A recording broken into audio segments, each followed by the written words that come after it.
Hi, I'm Karen Martin Fiedler, licensed marriage and family therapist, and I'm certified in EFT. And people ask me all the time, what is EFT? So EFT stands for Emotionally Focused Therapy.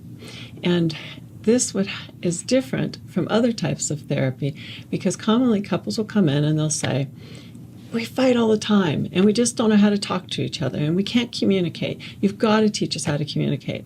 And so therapists, well-intentioned therapists, would, back in the day, they teach them all these cognitive skills. They teach them how to send I messages and how don't say you and, being accusatory, and they teach them all these cognitive skills, which would be stored in the prefrontal cortex. But what we know about couples is that when they're fighting, they're not being very logical, and they're being very emotional. And so that's why we try to be emotionally focused, because we're going to that part of the brain, which is the amygdala, which when people are really highly activated, they're on amygdala hijack, which is that emotional part of the brain that is the fight, flight, or freeze. And when people are in that kind of primal panic, the communication to the prefrontal cortex is cut off. And that is why they cannot think logically, and they cannot access all those I statements and not to say you and all those proper ways of communicating. And so we have to be able to understand why it is people will be saying, I don't know why I said what I said. I didn't mean it, or I don't know why I did that. And so with emotionally focused therapy, we have to really slow things down. We have to first understand which conflict cycle they're getting caught in. There are several different ones that are common.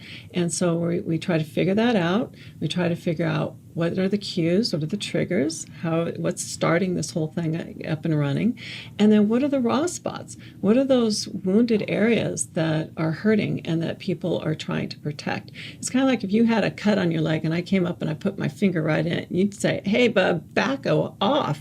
Don't touch me. Get away. And so that's the same kind of thing. People have these younger parts of themselves that are wounded and are hurting, and when they get into a fight with their partner, they are just trying to protect those areas, and they get caught up in all these protective behaviors, and that's what the other person sees. They just see the way that they're trying to be safe. And so for some people, they may become really aggressive, they may do name calling, they may throw things, they just may be yelling, and other people will appear to be really super quiet. They maybe just shut down, they withdraw, they don't know what they're feeling, they can't find the right words to express what's going on for them, and both people are seeing the other as just being either crazy are completely not engaged. And it's really hard. And so we have to be able to figure out what does that all look like for people and what's keeping it locked in place and what is it really all about. And so that's what we do in emotionally focused therapy. We try to help people understand that so that they can once again experience one another as being emotionally available, emotionally responsive, and emotionally engaged with each other. And the other part of this with emotionally focused therapy is that it's based on attachment theory, which means there's core attachment questions that people need to have answered to be in safe and secure relationships. They need to know, do you have my back? Can I count on you? Are you there for me? So we know that people aren't fighting about why didn't you do the dishes or take the trash out. They want to know, can I count on you? Do you follow through with what you say? Are you there for me?